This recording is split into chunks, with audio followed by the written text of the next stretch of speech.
শাইখুল হাদিস ইবনে শাইখুল হাদিস, বাংলার আলেম কুল শিরোমণি, বাতিলের আতঙ্ক, যুব নেতৃত্বের অহংকার, লক্ষ তরুণের হৃদয়ের স্পন্দন, জনাব হযরত মাওলানা মামুনুল হক সাহেব হুজুর আলোচনা পেশ করছেন। হযরত মাওলানা মামুনুল হক সাহেব হুজুর, হযরতকে তার আলোচনা পেশ করার জন্য বিনীত নিবেদন জানাচ্ছি।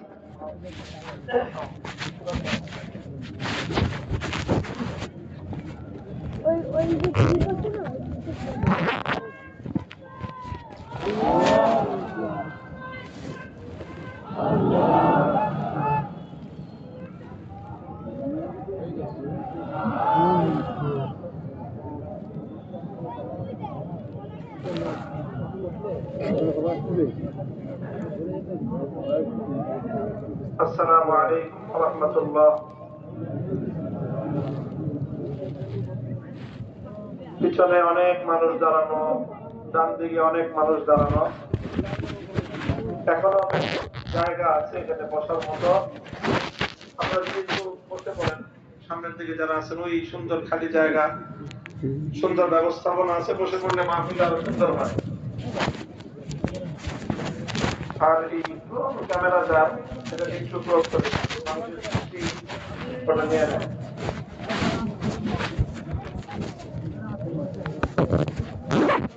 ড্রোন ক্যামেরাটা নামা।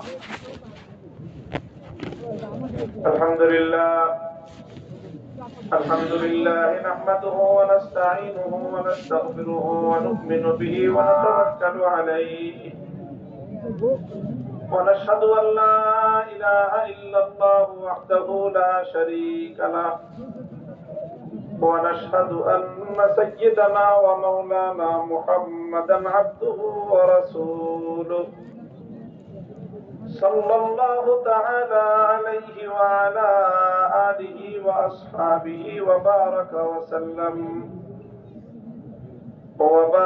وسلم تسليما كثيرا. أما بعد فأعوذ بالله من الشيطان الرجيم. بسم الله الرحمن الرحيم. الذين إن مكناهم في الأرض أقاموا الصلاة وآتوا الزكاة وأمروا بالمعروف ونهوا عن المنكر ولله عاقبة الأمور. بارك الله لنا ولكم في القرآن العظيم ونفعنا وإياكم بالآيات والذكر الحكيم. اللهم صل على محمد وعلى آل محمد كما صليت على إبراهيم وعلى آل إبراهيم إنك حميد مجيد. اللهم بارك على محمد وعلى آل محمد كما باركت على إبراهيم وعلى آل إبراهيم إنك حميد مجيد. ঐতিহ্যবাহী শামসুল উলুম খাদিমুল ইসলাম পল্লী মঙ্গল মাদ্রাসার উদ্যোগে আয়োজিত আজকের এই আজিম শান ইসলামী মহাসম্মেলনে উপস্থিত হযরত উলামায়ে কেরাম, সম্মানিত বয়োজ্যেষ্ঠ আমার মুরব্বী সাহেবান, সমবেত ইসলাম প্রিয়, কোরআন প্রেমিক, নবী প্রেমিক, তাওহীদী মুসলমান ভাই ও বন্ধুগণ, পর্দার অন্তরালে অবস্থানরত আমার সম্মানিত মা ও বোনেরা, আজ আমাদের এই মাহফিলে সভাপতি হিসাবে যেই নামটা এখনো প্রচারপত্রের মধ্যে লেখা আছে, নামটা হলো হযরত মাওলানা রফিকুর রহমান, সদরে মুহতামিম, মারকাজুল উলুম খুলনা। প্রচারপত্র আছে, মাহফিলও আছে। মাহফিলের প্রধান অতিথি, বিশেষ অতিথি সবই আছে, কিন্তু সভাপতি হিসেবে যার নাম ছিল সেই মহান ব্যক্তিত্ব আর আমাদের মাঝে নেই। তিনি এখন আল্লাহ পাক রব্বুল আলামিনের জিম্মায় তিনি দুনিয়া ছেড়ে আখিরাতের সফররত রয়েছেন, কবর জগতের বাসিন্দা হয়ে গেছেন। এটা আমাদের জন্য একটা অনেক বড় একটা শিক্ষা, অনেক বড় একটা নিদর্শন যে সবই আছে, মাহফিলের মঞ্চ আছে, হুজুর যে চেয়ারে বসতেন আজকে উপস্থিত থাকলে সেই চেয়ারটাও আছে, মঞ্চ সাজানো আছে, প্যান্ডেল সাজানো আছে, আলোচক শ্রোতা সবই আছেন, শুধু সভাপতি নাই।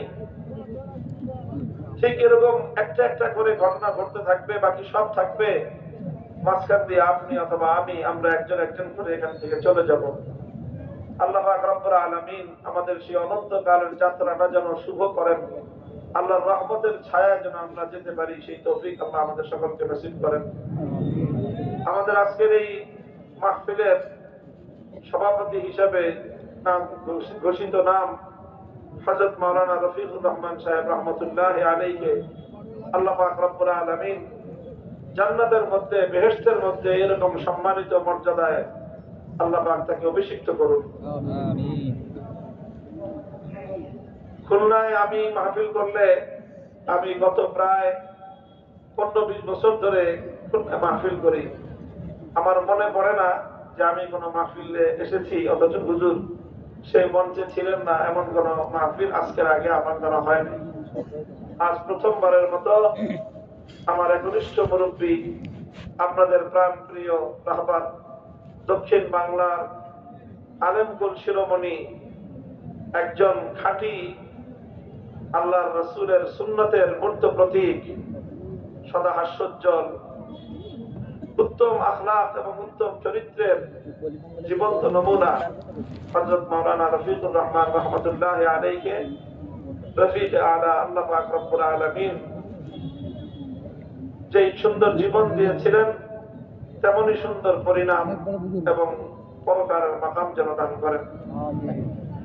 মুহতারাম হাজিরিন, আমি আপনাদের সম্মুখে পবিত্র কোরআনে কারীমের সূরাতুল হজ্জের 41 নম্বর আয়াতটুকু তেলাওয়াত করেছি। আয়াতের মধ্যে আল্লাহ পাক রব্বুল আলামিন যে বিষয়টায় আলোকপাত করেছেন, আলোচনা করেছেন, বিষয়টাই হলো রাষ্ট্র এবং রাজনীতি। বিষয়টাই হলো রাষ্ট্র এবং রাজনীতি।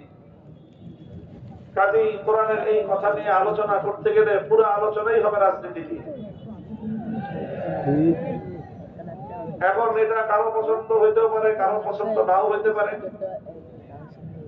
সবারই যে ভালো জিনিস ভালো লাগে ব্যাপারটা এমন না। তবে কথা হলো, কারো যদি অপছন্দ হয়, তবুও যারা আল্লাহর কোরআনকে যারা ভালোবাসে, ইসলামকে যারা ভালোবাসে, তাদেরকে তো কোরআনের কথা বলতেই হবে, তাদেরকে তো কোরআনের কথা মানতেই হবে।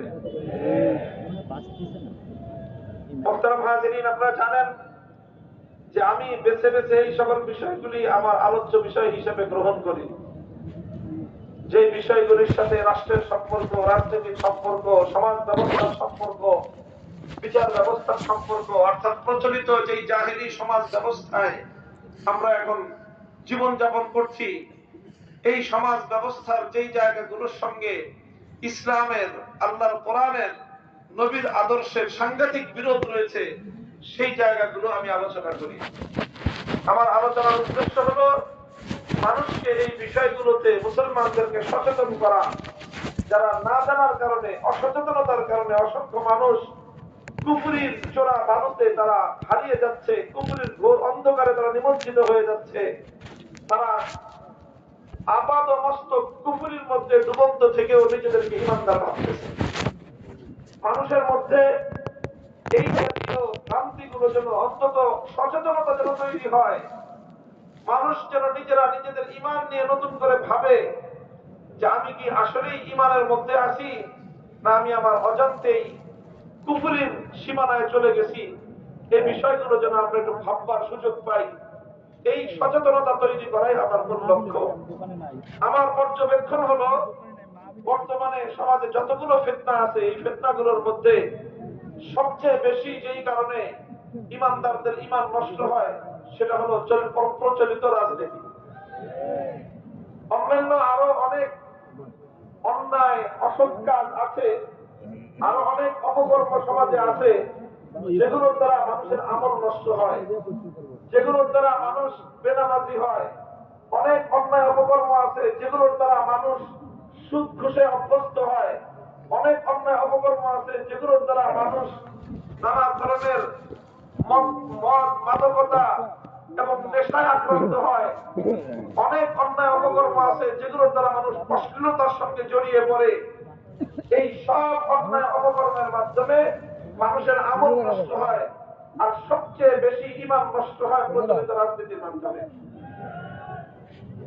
অথচ মাহফিলগুলোতে ধর্মীয় অঙ্গনে রাজনীতি নিয়ে আলোচনা করতে সবচেয়ে বেশি মানুষ খারাপ মনে করে। অর্থাৎ ব্যাপারটা হয়েছে এরকম, সবচেয়ে বেশি সমস্যা যেখানে, যে বিষয়ে রোগীদের মধ্যে সবচেয়ে বেশি, ডাক্তাররা সেই রোগের চিকিৎসা করতে রাজি না। রোগীদের মধ্যে যেই রোগ সবচেয়ে বেশি সেই রোগের চিকিৎসা সবচেয়ে কম। রোগীদের মধ্যে রোগ সবচেয়ে বেশি যেই রোগ সেই রোগের চিকিৎসা ডাক্তাররাও করতে কম আগ্রহী, আর চিকিৎসকরা রোগীরাও সেই বিষয়ে চিকিৎসা নিতে প্রস্তুত না। এই অবস্থার অবসান ঘটাতে হবে। মানুষের মধ্যে অন্তত সচেতনতা তৈরি করা দরকার। রাজনৈতিক যেই সকল কারণগুলোতে মুসলমানদের ঈমান বিনষ্ট হচ্ছে, মুসলমান অন্তত তার নিজের ঈমানের ব্যাপারে অন্তত যেন সচেতন হতে পারে। আল্লাহ পাক তৌফিক দান করেন। সূরাতুল হজ্জের 41 নম্বর আয়াতে আমার আল্লাহ বলেন, আল্লাযীনা ইম্মাক্কানাহুম ফিল আরদি আকামুস সালাতা ওয়া আতাউজ যাকাতা ওয়া আমারু বিল মা'রুফি ওয়া নাহাউ আনিল মুনকার ওয়ালিল্লাহি আকিবাতুল উমুর। আল্লাহ বলেন যে ঈমানদার তারা, মুসলমান তারা, যে আমি যদি তাদেরকে রাষ্ট্র ক্ষমতা দান করি, মাক্কানাহুম ফিল আরদ, অধিকাংশ মুফাসসিরিনে কেরামগণ এই আয়াতের ব্যাখ্যা এটাই করেছেন, অর্থ এটাই করেছেন যে রাষ্ট্র ক্ষমতা যদি তারা পায়, জমিনের মধ্যে যদি তারা ক্ষমতা পায়, মুমিন মুসলমানরা রাষ্ট্র ক্ষমতা পেলে তারা কি করবে, কি হবে তাদের কাজ, রাষ্ট্র ক্ষমতা দিয়ে তারা করবেটা কি? রাষ্ট্র ক্ষমতা পেলে তারা শুধুমাত্র জনগণের জন্য রাস্তাঘাট, ব্রিজ, কালভার্ট নির্মাণ করে দিবে? রাষ্ট্র ক্ষমতা পেলে তারা শুধুমাত্র জনগণের অর্থনৈতিক উন্নতি করবে? রাষ্ট্র ক্ষমতা পেলে তারা শুধুমাত্র জনগণের নিরাপত্তা ব্যবস্থা নিশ্চিত করবে? নাকি রাষ্ট্র ক্ষমতা পেলে তারা ঘুষ, দুর্নীতি করে টাকা পয়সা চুরি করে নিজেরা আঙ্গুল ফুলে কলা গাছ হবে? না, রাষ্ট্র ক্ষমতা পেলে তাদের আরো কিছু দায়িত্ব আছে। এই বিষয়ে আল্লাহর কোরআনের এই আয়াত অত্যন্ত দ্ব্যর্থহীন, স্পষ্টবাদী কোরআনের এই আয়াত। আল্লাহ বলেছেন যে যদি ঈমানদার মুসলিমরা যদি রাষ্ট্র ক্ষমতা পায়, তাহলে অন্য সব কাজ করার আগে 4টা কাজ তারা করবে। কয় কাজ? 4 কাজ তারা করবে। 1 নম্বর কাজ হলো আকামুস সালাত, তারা নামাজ কায়েম করবে। রাষ্ট্র ক্ষমতা প্রয়োগ করে, ক্ষমতা দিয়ে রাষ্ট্রের মধ্যে, সমাজের মধ্যে তারা নামাজ কায়েম করবে। এটা আমার কথা না, কার কথা? বিশ্বাস না হয় আমি রেফারেন্স দিয়ে দিলাম, বাড়িতে গিয়ে আপনার বাড়ির কোরআন খুলে অনুবাদ খুলে পড়ে নিয়েন। সূরাতুল হজ্জের 41 নম্বর আয়াত। আল্লাহ বলছেন ঈমানদার মুসলমানরা যদি রাষ্ট্র ক্ষমতা পায়, আমি যদি ক্ষমতা দেই, তাহলে তারা সর্বপ্রথম যে কাজ করবে আকামুস সালাত, তারা রাষ্ট্রের মধ্যে নামাজ কায়েম করবে, জনগণের মধ্যে নামাজ কায়েম করবে, মুসলমানদের মধ্যে নামাজ কায়েম করবে। ওয়া আতাউজ যাকাত, 2 নম্বর কাজ হলো তারা যাকাত ব্যবস্থা প্রতিষ্ঠিত করবে, বাস্তবায়ন করবে।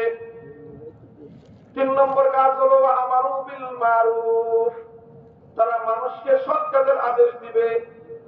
4 নম্বর কাজ হলো ওয়া নাহাউ আনিল মুনকার, তারা মানুষকে অন্যায় শরীয়ত বিরোধী কার্যকলাপ থেকে বাধা দিবে, নিষেধ করবে। এই 4 দফা কর্মসূচি আল্লাহর পক্ষ থেকে বাধ্যতামূলক, কম্পালসারি। এরপর অন্যান্য কাজ যা আছে এই 4টা কাজ ক্ষমতার মাধ্যমে, রাষ্ট্র ক্ষমতা প্রয়োগ করে এই কাজগুলো তারা করবে। আরে মাহফিলি মাঠে মোহতারাম হাজিরিন, কোরআনে পাকের এই আয়াতের আলোকে বোঝা যায় মুমিন মুসলমানরা রাষ্ট্র ক্ষমতা পেলে তারা ইসলামকে সমাজের মধ্যে, ইসলামের মূল বিধানগুলো, আল্লাহ পাক রব্বুল আলামিনের গুরুত্বপূর্ণ হুকুমগুলো মানুষের মধ্যে বাস্তবায়ন করার জন্য সর্বপ্রথম উদ্যোগ নেবে। এটার দ্বারা শুধুমাত্র জনগণের পরকালীন কল্যাণ হবে তাই নয়, জনগণের পরকালীন কল্যাণ তো হবেই। যদি এইভাবে নামাজ কায়েম করে, যাকাত ব্যবস্থা প্রতিষ্ঠা করে, রাষ্ট্র সরকার যদি এটা করে, তাহলে ইনশাআল্লাহ নামাজ কায়েম করার মাধ্যমে, যাকাত ব্যবস্থা প্রতিষ্ঠা করার মাধ্যমে দেশের জাগতিক উন্নতির ক্ষেত্রেও অভূতপূর্ব ভূমিকা পালিত হবে। বলবেন কিভাবে? কারণ যখন রাষ্ট্র সরকার যখন সর্বস্তরে নামাজ কায়েম করার উদ্যোগ নিবে, তখন সরকারের মন্ত্রী এমপিদেরকে প্রথম নামাজ পড়তে হবে, সরকারের সকল আমলাদেরকে বাধ্যতামূলক নামাজ পড়তে হবে, সরকারি সকল কর্মজীবীদেরকে, কর্মচারী যদি মুসলমান হয়ে থাকে, অমুসলিমের জন্য না, মুসলমানদের জন্য বাধ্যতামূলক নামাজ পড়তে হবে। এরপরে সকল সুস্থ সবল পুরুষদেরকে বিনা ওযর না থাকলে মসজিদে গিয়ে নামাজ আদায় করতে হবে। এইভাবে যখন নামাজের বিধান ব্যাপকতা লাভ করবে, সমাজের মধ্যে নামাজের সুফল দেখা দিবে। নামাজের সুফল স্বয়ং আল্লাহর কোরআন বলেছে, ইন্নাস সালাতা তানহা আনিল ফাহশাই ওয়াল মুনকার, যে নামাজ মানুষকে অন্যায় এবং অশ্লীল কাজ থেকে বিরত রাখে। সমাজে যখন নামাজের মাধ্যমে অন্যায় কাজ প্রতিহত হবে, সমাজের মধ্যে নামাজের দ্বারা যখন অশ্লীল কাজ বন্ধ হবে, মানুষের নীতি নৈতিকতার যখন উন্নয়ন ঘটবে, অর্থনৈতিক ক্ষেত্রে, উন্নয়নের ক্ষেত্রে, ডেভেলপমেন্টের ক্ষেত্রে যে কোনো সময়ের তুলনায় অনেক বেশি অগ্রগতি সাধন হবে। কারণ নামাজের মাধ্যমে আল্লাহর কোরআন অনুযায়ী মানুষের নীতি নৈতিকতার উন্নয়ন ঘটবে। নীতি নৈতিকতার উন্নয়ন ঘটলে দুর্নীতি অবশ্যই কমবে। ব্রিজ কালভার্টে লোহার বদলে বাঁশ দেওয়ার মাত্রা কমবে।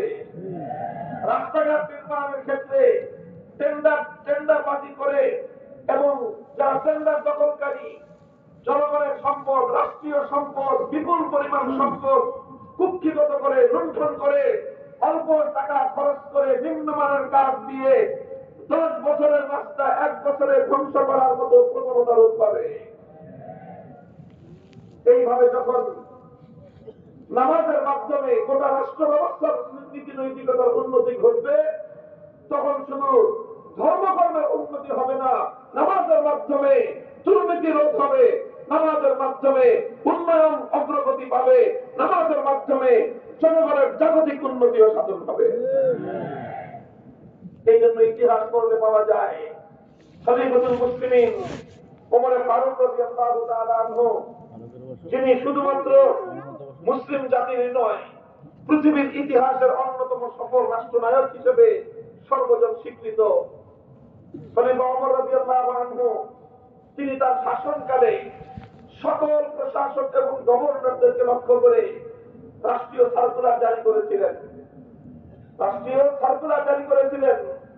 খলিফাতুল মুসলিমিনের পক্ষ থেকে পৃথিবীর সকল রাজ্যের শাসকদেরকে লক্ষ্য করে তিনি লিখেছিলেন, ইন্না আহাম্মা উমুরিকুম ইনদি আস-সালাহ ফামান হাফিজাহা ফাহুয়া লিমা সিওয়াহা আহফাজ ওয়া মান দাইয়াহা ফাহুয়া লিমা সিওয়াহা আযয়াউ। হযরত ওমর বলেছিলেন, হে আমার খেলাফত রাষ্ট্রের প্রশাসক বর্গ, গভর্নরগণ, তোমরা শুনে রাখো, আমার নিকট তোমাদের সবচেয়ে গুরুত্বপূর্ণ কাজ হলো নামাজ। যেই শাসক, যেই প্রশাসক, রাষ্ট্রের যে কর্মকর্তা সুন্দরভাবে নামাজ ব্যবস্থা কায়েম করবে, সে তার প্রশাসনিক অন্য সব কাজকর্মের ক্ষেত্রে নামাজের চেয়ে আরো বেশি উন্নত এবং আরো বেশি দায়িত্বশীল প্রমাণিত হবে। আর যেই দায়িত্বশীল, যেই শাসক, যেই গভর্নর নামাজের ব্যাপারে গাফলতি করবে, সন্দেহাতীত ভাবে সেই বেটা অন্য সব কাজের মধ্যে আরো বেশি গাফেল হবে, আরো বেশি দুর্নীতি পরায়ণ হবে। এটা খলিফা ওমরের কথা। সুতরাং তিনি বললেন, রাষ্ট্রের দায়িত্বশীলদের, গভর্নরদের, প্রশাসকদের সবচেয়ে বড় দায়িত্বের কর্তব্য হলো সর্বপ্রথম তার নামাজ ব্যবস্থা নিজের জীবনে গোটা তার তার শাসিত এলাকার মধ্যে নামাজ ব্যবস্থা বাস্তবায়ন করবে। নামাজ ব্যবস্থা যেই সমাজে বাস্তবায়িত হয়, সেই সমাজে অন্যায় অপকর্ম এমনিতেই অর্ধেক নয়, বরং তার চেয়ে আরো অনেক বেশি হ্রাস পায়।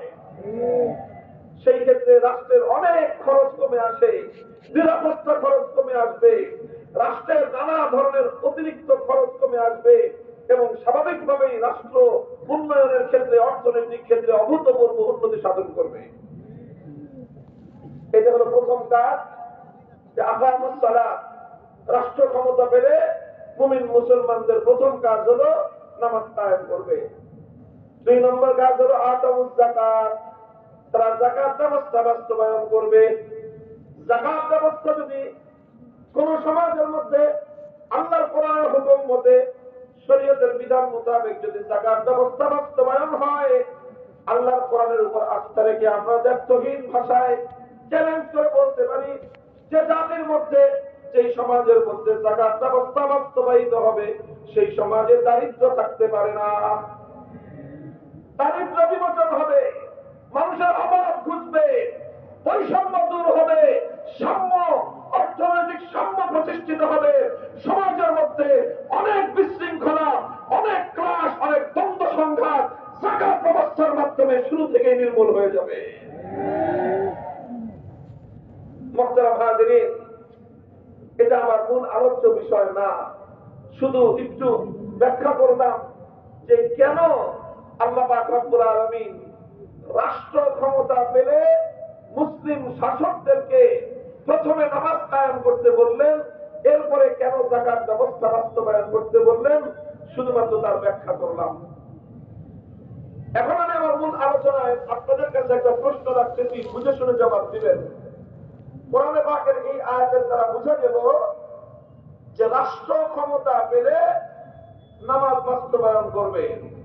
আচ্ছা, আপনারা বলেন তো, নামাজ এটা ইসলামের গুরুত্বপূর্ণ একটা বিধান কিনা?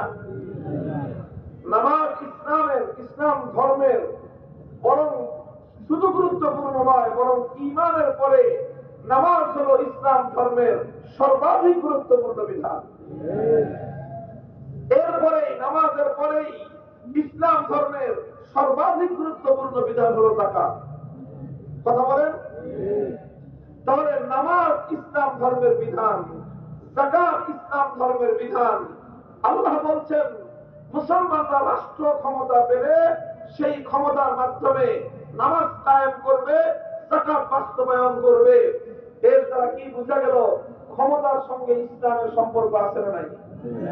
রাষ্ট্রের সঙ্গে ইসলামের সম্পর্ক আছে না নাই? রাষ্ট্রের সঙ্গে যদি সেই রাষ্ট্রটা মুসলমানদের হাতে থাকে, সেই রাষ্ট্রের দায়িত্বশীল যদি কোনো মুসলমান হয়, সেই রাষ্ট্রের ক্ষমতা যদি কোনো মুসলমান এবং ইমানদারের হাতে আসে, যেই ইমানদার আল্লাহকে বিশ্বাস করে, যেই ইমানদার আল্লাহর কোরআনকে বিশ্বাস করে, যেই ইমানদার নিজেকে মুসলমান বলে বিশ্বাস করে, সেই মুসলমান রাষ্ট্র ক্ষমতা পেলে সে ক্ষমতার মাধ্যমে নামাজ এবং যাকাত বাস্তবায়ন করতেই হবে, এটা তার জন্য জরুরি এবং বাধ্যতামূলক। সুতরাং কোরআনের এই আয়াত এই বিষয়ে দায়িত্বহীন যে মুসলমানরা রাষ্ট্র ক্ষমতা পেলে অবশ্যই রাষ্ট্র ক্ষমতা ধর্মের সঙ্গে, ইসলামের সঙ্গে ওতপ্রোতভাবে জড়িত থাকবে, বরং রাষ্ট্র ক্ষমতা এবং রাষ্ট্র ব্যবস্থা পরিপূর্ণ ইসলামের অধীনে পরিচালিত হবে। এখন যারা কোরআন মানে, যারা ইসলাম মানে, যারা আল্লাহর কথা মানে, যারা আল্লাহর নবীর হাদিস মানে, তারা এই কথাটা মানতে বাধ্য। এ কারণেই কোন মুসলমান রাজনৈতিক মতাদর্শ হিসেবে সেগুলার মতাদর্শকে গ্রহণ করতে পারে না। কোন মুসলমানের পক্ষে পশ্চিমকালেও ধর্ম নিরপেক্ষ মতবাদ গ্রহণ করা সম্ভব নয়। মুসলমান সেকুলার হতে পারে না। মুসলিম ইমানদার ব্যক্তি পশ্চিমকালেও ধর্ম নিরপেক্ষ হতে পারে না। ধর্ম নিরপেক্ষ হতে পারে হিন্দু, ধর্ম নিরপেক্ষ হতে পারে বৌদ্ধরা, ধর্ম নিরপেক্ষ হতে পারে খ্রিস্টান ধর্মাবলম্বী সহ অন্যান্য ধর্মাবলম্বীরা, কিন্তু মুসলিম কোনদিন সেকুলার বা ধর্ম নিরপেক্ষ হতে পারে না। কেন পারে না? মুসলিম ধর্ম নিরপেক্ষ হতে পারলো না, কিন্তু হিন্দু বৌদ্ধ খ্রিস্টানরা ধর্ম নিরপেক্ষ হতে পারে। কারণটা কি, পার্থক্যটা কোথায়? একটু গভীর মনোযোগ দিয়ে কথাটা বুঝেন। আমার আলোচ্য বিষয় খুব সংক্ষিপ্ত এবং একটা টু দা পয়েন্ট আমি কথা বলছি। মুসলমান ধর্ম নিরপেক্ষ হতে পারে না, সেকুলার হতে পারে না। হিন্দু বৌদ্ধ খ্রিস্টান সেকুলার হতে সমস্যা নাই, তারা সেকুলার হতে পারে, তারা মতবাদ হিসেবে সেকুলারিজমকে গ্রহণ করতে পারে এবং তারা তাদের রাষ্ট্রকে ধর্ম নিরপেক্ষ রাষ্ট্র বানাতে পারে এবং তারা নিজেরাও ধর্ম নিরপেক্ষ হতে পারে। মুসলমান সেটা পারে না। বলবেন কেউ হিন্দু বৌদ্ধ খ্রিস্টান পারলে মুসলমান কেন পারবে না? হিন্দু বৌদ্ধ খ্রিস্টান পারলে মুসলমান কেন পারবে না? আমি এই প্রশ্নের জবাব আলোচনা করছি। এটাই হলো আমার আলোচনার মূল পয়েন্ট।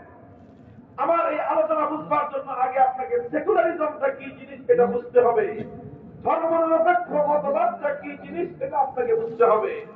মুহতারাম হাজিরিন, ধর্ম নিরপেক্ষ মতবাদের ডিকশনারি ঘাটলে অনেক ধরনের অর্থ পাওয়া যায়। ইহজাগতিকতা অথবা কোন ধরনের ধর্মের সংশ্লিষ্টবাদ, ধর্ম সংশ্লিষ্ট ব্যক্তি থেকে অন্যান্য কার্যকলাপ, এই জাতীয় অনেক কথা বলা হয়।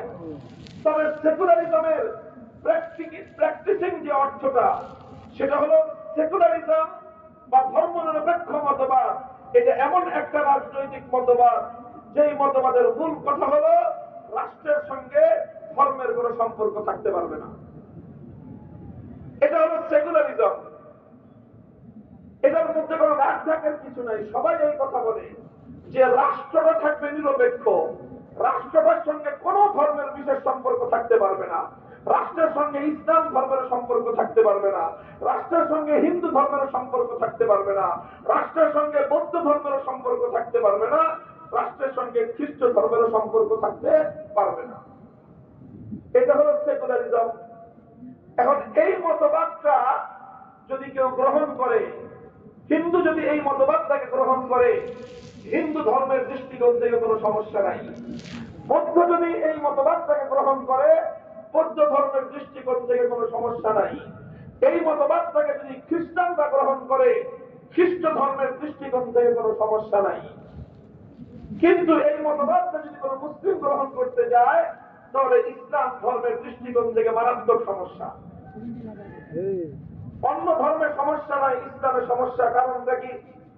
মুহতারাম হাজিরিন, কথা গভীর, গুরুত্বপূর্ণ কথা, ঈমানের সাথে সংশ্লিষ্ট কথা। হিন্দু একজন ব্যক্তি সে যদি সেকুলারিজমকে গ্রহণ করে, তাহলে সেকুলারিজমের মতবাদ অনুযায়ী রাষ্ট্রকে ধর্ম থেকে আলাদা রাখতে হবে। হিন্দু ব্যক্তি যদি তার রাষ্ট্রকে ধর্ম থেকে আলাদা রাখে, এতে তার ধর্মের কিছু আসে যায় না। কারণ হিন্দু ধর্ম তার ধর্মাবলম্বীকে কথা বলে নাই যে তোমার রাষ্ট্রকে হিন্দু ধর্ম অনুযায়ী পরিচালনা করতে হবে। হিন্দু ধর্মের মধ্যে এমন কোন নীতি নাই, এমন কোন কথা নাই। আমি তো বললাম এটা ওপেন আলোচনা করতেছি। আমি আমার এই কথাগুলো আমার হিন্দু ভাইরা শুনতেছেন। যদি আমার কথা আপনাদের ধর্মে এর বিপরীত কোনো কথা পান, রেফারেন্স দিয়ে। হিন্দু ধর্মে এমন কোন কথা নাই, হিন্দু ধর্মের ধর্মীয় এমন কোন নির্দেশ নাই যে রাষ্ট্রকে হিন্দু ধর্ম অনুযায়ী পরিচালনা করতে হবে। তাদের ধর্মীয় মূল নীতির মধ্যে এই ধরনের কোন কথা নাই। একই কথা বৌদ্ধ ধর্মের মধ্যে, যে বৌদ্ধ ধর্ম তার অনুসারীদেরকে কথা বলে নাই যে তোমার রাষ্ট্রকে তুমি ধর্ম অনুযায়ী চালাও। খ্রিস্টান ধর্মের মধ্যে এমন কোন কথা নাই, এমন কোন নীতি নাই, এমন কোন নির্দেশ নাই যে রাষ্ট্রটাকে তার ধর্মের আলোকে চালাতে হবে। সুতরাং খ্রিস্টান যদি ধর্ম নিরপেক্ষ হয়ে রাষ্ট্রকে ধর্ম থেকে আলাদা রাখে, তার ধর্ম তাকে এই কথা বলবে না যে রাষ্ট্রকে ধর্ম অনুযায়ী চালাও। বৌদ্ধ যদি ধর্ম নিরপেক্ষ হয়ে রাষ্ট্রকে তার ধর্ম থেকে আলাদা রাখে, তার ধর্ম তাকে কথা বলবে না তোমার রাষ্ট্রকে তোমার ধর্ম অনুযায়ী চালাও। হিন্দু যদি ধর্ম নিরপেক্ষ থাকে, হিন্দু ধর্ম তার অনুসারীকে কথা বলবে না তোমার রাষ্ট্রকে তুমি তোমার হিন্দু ধর্ম অনুযায়ী চালাও। এই জন্য একই সাথে একজন হিন্দু সেকুলার হতে পারে, হিন্দুও থাকতে পারে। একই সাথে একজন বৌদ্ধ সেকুলার হতে পারে, ধর্ম নিরপেক্ষ হতে পারে, আবার বৌদ্ধ থাকতে পারে। এটাই একজন খ্রিস্টান ধর্ম নিরপেক্ষ থাকতে পারে, খ্রিস্টানও থাকতে পারে। কিন্তু এটাই একজন মুসলিম ইসলাম অনুসরণ করবে, আবার ধর্ম নিরপেক্ষ মতবাদ অনুসরণ করবে। এটাই একজন মুসলমান থাকবে, আবার সেকুলার থাকবে। আসমান জমিন একসাথে হয়ে গেল, এটা সম্ভব নয়।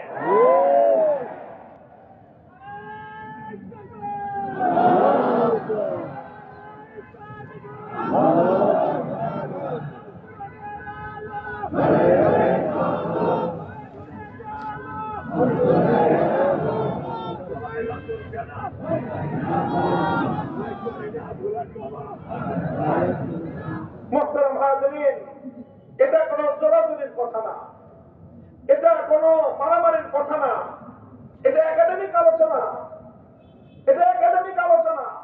আমি ইসলাম ধর্মের রেফারেন্স দিলাম। ইসলাম ধর্মের প্রথম বুনিয়াদ, ইসলাম ধর্মের রেফারেন্স গ্রন্থের নাম হলো আল কোরআন। আমি সেই আল কোরআন কারীম থেকে সূরার রেফারেন্স দিলাম, আয়াতের নম্বর সহ রেফারেন্স দিলাম। আপনারা তালাশ করে দেখেন, ইসলামে কথা বলেছে মুসলমানরা রাষ্ট্র ক্ষমতা পেলে রাষ্ট্র ক্ষমতা দিয়ে সর্বপ্রথম নামাজ কায়েম করবে, রাষ্ট্র ক্ষমতা দিয়ে তারপর তারা যাকাত ব্যবস্থা বাস্তবায়ন করবে। মুসলমানরা রাষ্ট্র ক্ষমতা পেলে রাষ্ট্রের মধ্যে ইসলামকে বাস্তবায়ন করবে। এটাই আল্লাহর নির্দেশ, এটাই কোরআনের নির্দেশ, এটাই ইসলাম, এটাই ইসলামের চূড়ান্ত কথা।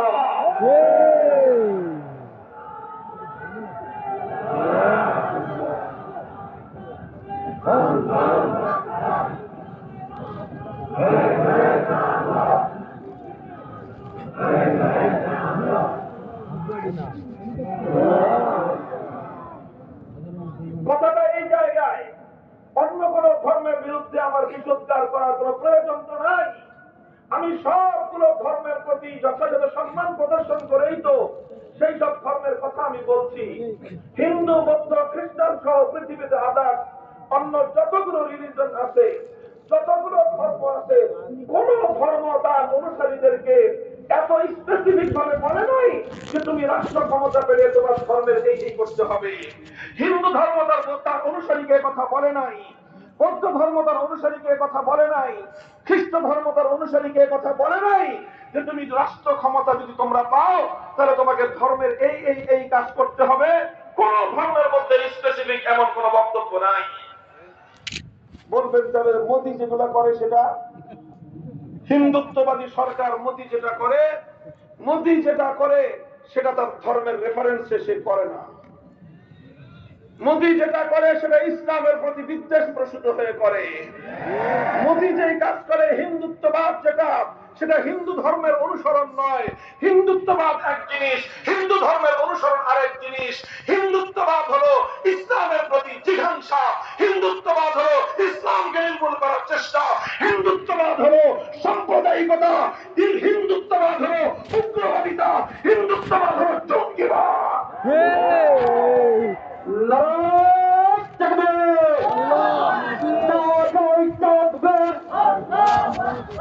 এই সব ভাঙতে হবে, মুক্তির রাজপথ, বিপ্লব, ইসলামী বিপ্লব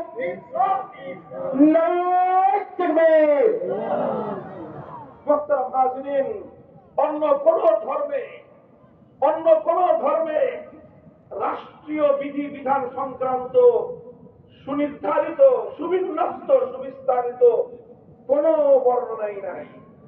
এটা আমি দীর্ঘ আলোচনার মাধ্যমে, আমার ভিন্ন আরেকটা আলোচ্য বিষয় আছে, এই বিষয়ের উপর আমরা সেখানে ব্যর্থহীন ভাবে দেখা দেই, আলোচনার মাধ্যমে প্রমাণ করে দিব যে রাষ্ট্র ব্যবস্থা বলতে হিন্দু ধর্মের মধ্যে রাষ্ট্র ব্যবস্থার কোন রূপরেখা নাই, বৌদ্ধ ধর্মের অনুযায়ী রাষ্ট্র ব্যবস্থার কোন রূপরেখা নাই, খ্রিস্টান ধর্মাবলম্বীদের কাছে ধর্ম অনুযায়ী রাষ্ট্র ব্যবস্থার কোন রূপরেখা নাই, কিন্তু ইসলামের মধ্যে রাষ্ট্র ব্যবস্থার শুধু রূপরেখা নয়, পূর্ণাঙ্গ রূপরেখা, সর্বশ্রেষ্ঠ রূপরেখা, সবচেয়ে সুন্দর রূপরেখা আছে। অন্যান্য ধর্মগুলোর সঙ্গে ইসলামের মূল পার্থক্যটা এই জায়গায়, ইসলাম হলো পূর্ণাঙ্গ জীবন ব্যবস্থা। ইসলাম এক মুকম্মল নিজামে হায়াত है। Islam is the complete code of life. ইসলামের মধ্যে মানুষের ব্যক্তি জীবন সংক্রান্ত বিধান রয়েছে। ইসলাম সম্পর্কে মানুষকে ইবাদত বন্দী করতে বলা হয়েছে। ইসলামের মধ্যে মানুষের লেনদেন সম্পর্কে বিধিবিধান রয়েছে। ইসলামের মধ্যে মানুষের আখলাক এবং চরিত্র সংক্রান্ত বিধিবিধান রয়েছে। ইসলামের মধ্যে মানুষের পারিবারিক আইন এবং মানুষের দাম্পত্য জীবন সংক্রান্ত বিধিবিধান রয়েছে। ইসলামের মধ্যে বিচার ব্যবস্থার পূর্ণাঙ্গ রূপরেখা রয়েছে। ইসলামের মধ্যে মানুষের রাষ্ট্র ব্যবস্থার পূর্ণাঙ্গ রূপরেখা রয়েছে। ইসলামের মধ্যে শাসক নিয়োগ করার বিধিবিধান রয়েছে। ইসলামের মধ্যে নির্বাচন ব্যবস্থার পূর্ণাঙ্গ রূপরেখা রয়েছে। ইসলামের মধ্যে ভিন্ন ধর্মাবলম্বীদের সম্পর্কে ইসলামী রাষ্ট্রের কি নীতি পলিসি হবে তার পূর্ণাঙ্গ রূপরেখা রয়েছে। ইসলাম হলো সকল বিষয়ের পূর্ণাঙ্গ ব্যবস্থা, এমনকি রাষ্ট্র ব্যবস্থার পূর্ণাঙ্গ রূপরেখা একমাত্র ধর্ম হিসেবে ইসলাম দিতে পারে, অন্য কোন ধর্মের কাছে নাই। অন্য সব ধর্মগুলো শুধুমাত্র রিলিজিয়াস সেক্টরটাকে মেনটেন করে। অন্য সব ধর্মগুলো, হিন্দু ধর্ম শুধু মন্দিরে চলে, বৌদ্ধ ধর্ম শুধু পেগোডায় চলে, খ্রিস্ট ধর্ম শুধু গির্জায় চলে, বাইরে চলে না।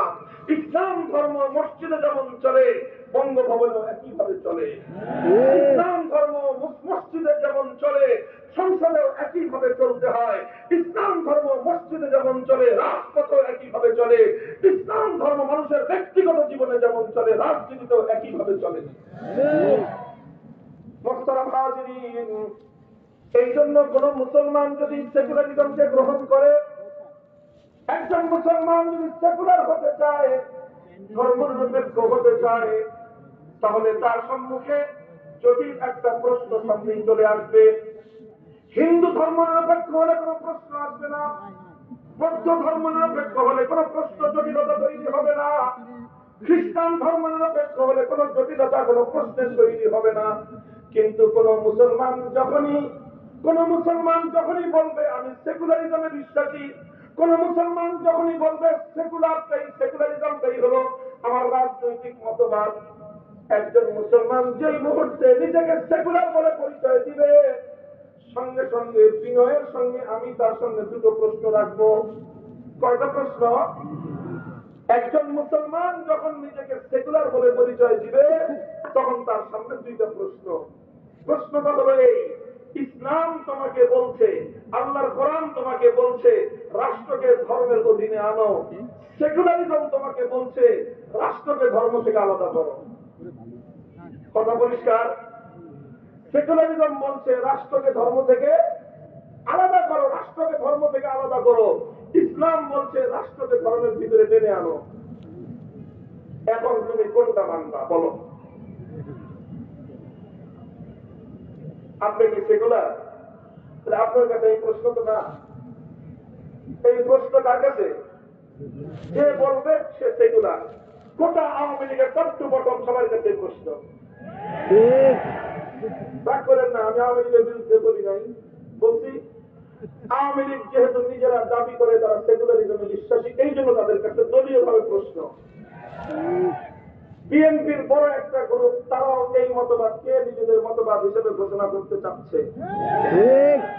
যদিও প্রতিষ্ঠাতা বিএনপি রাজনৈতিক ভাবে প্রতিষ্ঠার সূত্রেই তারা তাদের প্রতিষ্ঠাতা সংবিধান থেকে ধর্মনিরপেক্ষতা বাতিল করে সেই জায়গাটাতেই আল্লাহর উপর অবিচল আস্থা এবং বিশ্বাস এই ধারা সংবিধান অন্তর্ভুক্ত করেছিলেন। সেই হিসাবে আমরা এতদিন জানতাম যে বিএনপি রাজনৈতিক ভাবে ধর্মনিরপেক্ষতাকে বিশ্বাস করে না।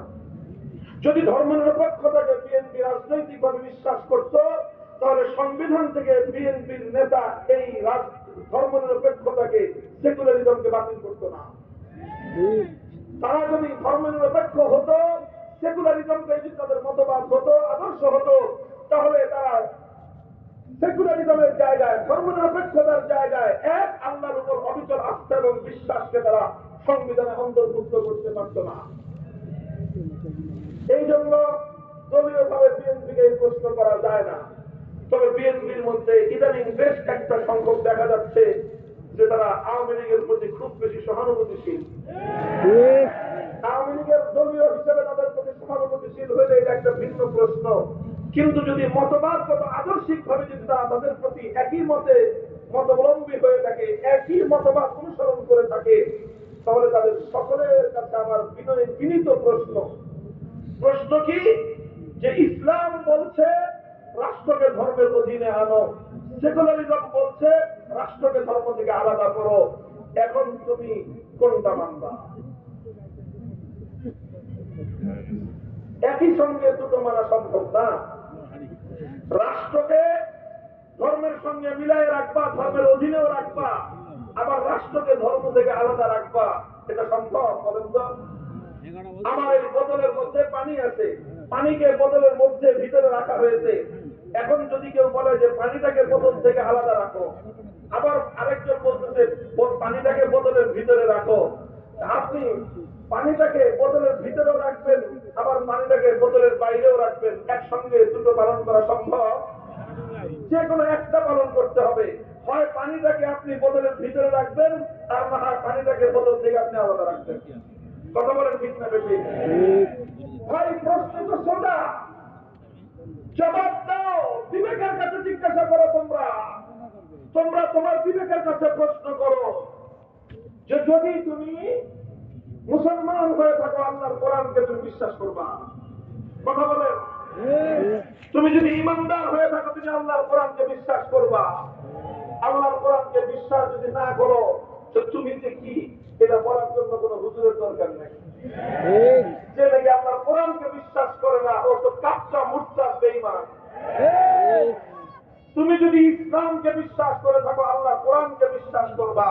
আল্লাহর কোরআন তোমার প্রতি নির্দেশ জারি করছে যে তোমার রাষ্ট্রকে তুমি ধর্মের অধীনে নিয়ে আসো, এবং রাষ্ট্র ব্যবস্থা, রাষ্ট্র শক্তি দিয়ে তুমি সমাজের মধ্যে নামাজ কায়েম করো, যাকাত বাস্তবায়ন করো, ইসলামকে বাস্তবায়ন করো, এটা তোমাকে আল্লাহর কোরআন বলছে।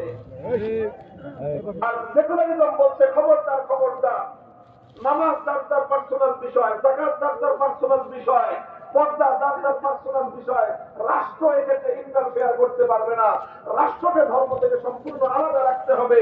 সুতরাং ইসলামের বিধান একরকম, ধর্মনিরপেক্ষতার বিধান তার 190% ডিগ্রি সম্পূর্ণ ভিন্ন দিকে।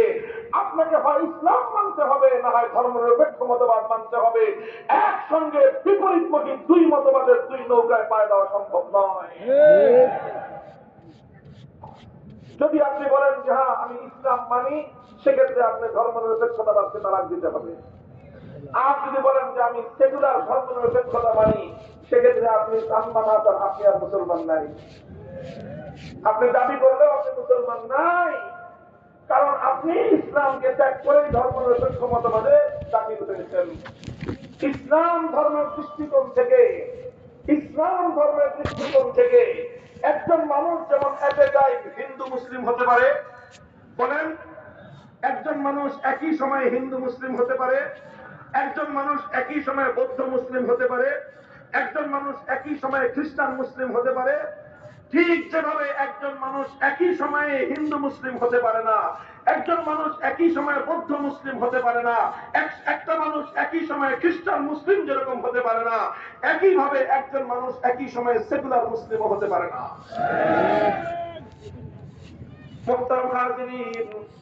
কেউ প্রশ্ন করতে পারেন হুজুর হতে পারে না, কই এই যে 50 বছর ধরে আওয়ামী লীগ হয়ে গেছে, এরা যে হয়ে থাকলো, এরা তো সেকুলারও, আবার এরা তো মুসলমানও, আপনি বলেন পারে না, যারা পারলো তো পারছে কতটুকু যে হয়েছে, এটা যদি ইসলামের দৃষ্টিকোণ থেকে আমাদের বলতে হয়, তাহলে তাদের সম্পর্কে দুইটা মন্তব্যের একটা করতে হবে। কয়টা? কি বলতেছি? দুইটার মধ্যে যে কোনো দুটো একসাথে বলা যাবে না, দুইটার মধ্যে যে কোনো একটা বলতে হবে।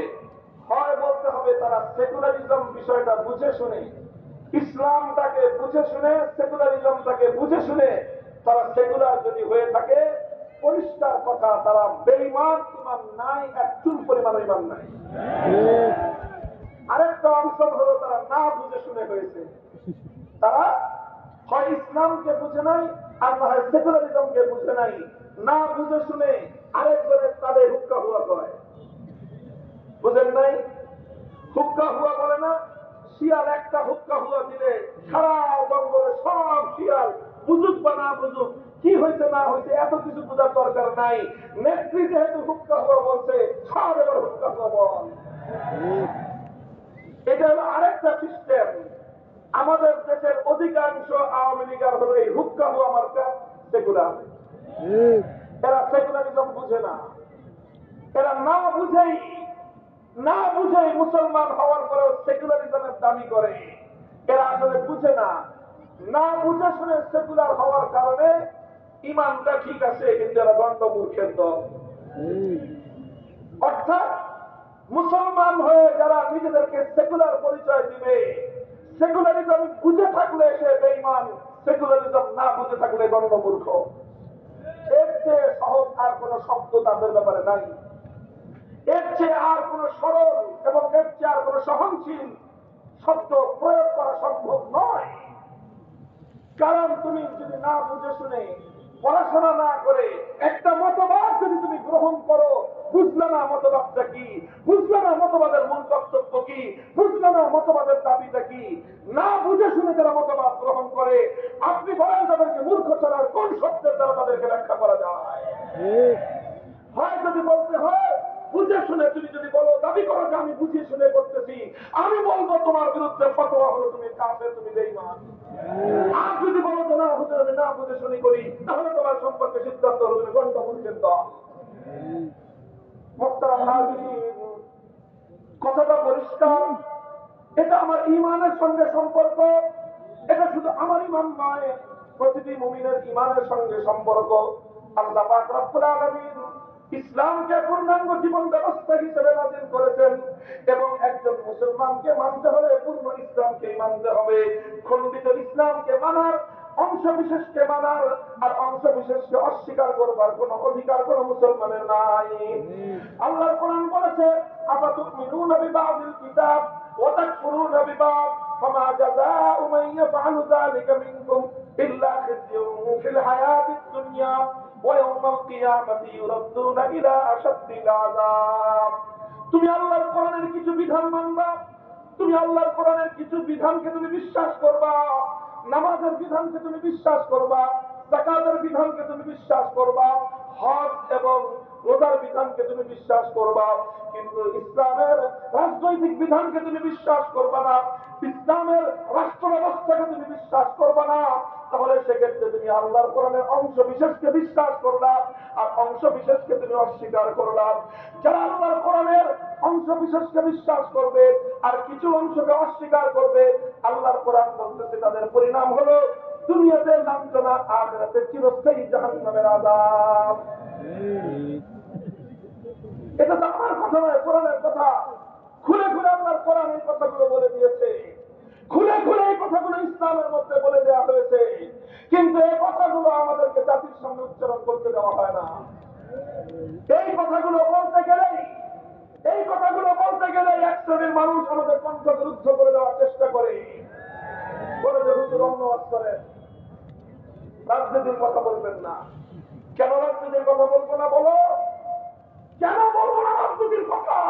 যে রাজনীতি আমার মুসলমানের ঈমানকে হরণ করে, সেই রাজনীতি লক্ষ লক্ষ ঈমানদারদেরকে বেঈমান বানায় জাহান্নামের দিকে ধাবিত করে, সেই রাজনীতির কথা যদি আল্লাহর কোরআনের মঞ্চে বসে না বলা যায়, এর চেয়ে বড় অন্যায় এবং এর চেয়ে বড় সত্য গোপন আর কি হতে পারে?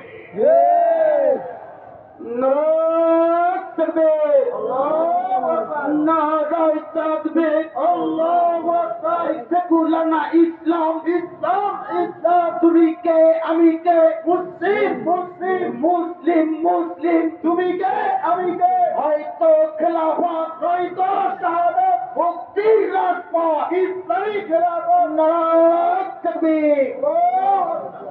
মুহতারাম হাজিরিন, এতক্ষণ পর্যন্ত আমি আল্লাহর কোরআনের একটা সুনির্দিষ্ট আয়াতের আলোকে আপনাদের সামনে ধর্মীয় বিশ্লেষণ প্রদান করলাম, কোরআনের ব্যাখ্যা বললাম, এবং এই ব্যাখ্যায় কোরআনের নির্দেশনার মতে একজন মুসলমান কোনদিনও রাজনৈতিক ক্ষেত্রে সেকুলারিজমের মতবাদকে গ্রহণ করতে পারে না।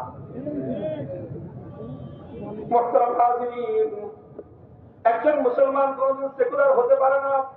ধর্মীয় দৃষ্টিকোণ থেকে এই কথায় দ্বিমত করার কোনো অবকাশ নাই। এবার আমি দ্বিতীয় আর একটা ছোট্ট কথা বলে আমার আলোচনা সমাপ্তির দিকে নিয়ে যাব। দ্বিতীয় কথা হলো, বাংলাদেশ আমাদের এই জনপদ, এই যে ভূমি, আমার এই যে মানচিত্র, এই যে আমার জন্মভূমি, স্বদেশ ভূমি, এই বাংলাদেশে ৯৭% মুসলমান, এবং এই মুসলমানরাই ঘুরে ফিরে রাষ্ট্র ক্ষমতা পায়। মুসলমানরা যদি সত্যিকার মুসলমান হয়ে থাকে, তারা যদি আল্লাহর কোরআনকে বিশ্বাস করে থাকে, কোরআনে বিশ্বাসী হয়ে থাকে, তাহলে তারা আল্লাহর কোরআনের বিধান অনুযায়ী রাষ্ট্র ক্ষমতা দিয়ে আল্লাহর জমিনে ইসলামকে বাস্তবায়ন করতে তারা বাধ্য। যতক্ষণ পর্যন্ত আল্লাহর কোরআনের এই বিধান তারা পালন না করবে, ততক্ষণ পর্যন্ত তারা গুনাহগার, চরম পর্যায়ের পাপী বলে সাব্যস্ত হবে। এটাই হলো ইসলামের চূড়ান্ত সিদ্ধান্ত। এবার আমি আপনাদের কাছে বলতে চাই, যেমনি ভাবে বাংলাদেশ ধর্মীয় দৃষ্টিকোণ থেকে ধর্মনিরপেক্ষ থাকতে পারে না, ধর্মীয় দৃষ্টিকোণ থেকে যেভাবে এটা একটি সেকুলার রাষ্ট্র হতে পারে না, ঠিক একইভাবে ঐতিহাসিক কারণেও বাংলাদেশ একটা সেকুলার রাষ্ট্র হতে পারে না। বাংলাদেশের মানচিত্র, বাংলাদেশের ইতিহাস, বাংলাদেশের স্বাধীনতার সংগ্রাম যে কথা বলে, সেটা হলো বাংলাদেশ পশ্চিমকালেও ধর্মনিরপেক্ষ সেকুলার রাষ্ট্র হতে পারে না। বলবেন ইতিহাস কেমনে বললো এই কথা? ইতিহাস কেমনে বললো এই কথা? বন্ধুগণ, খুলনার সচেতন নাগরিকেরা আমার একটু লক্ষ্য করে সংক্ষিপ্ত সময়ের ইতিহাসের ছোট্ট একটা বিশ্লেষণ শুনেন আমার কাছ থেকে।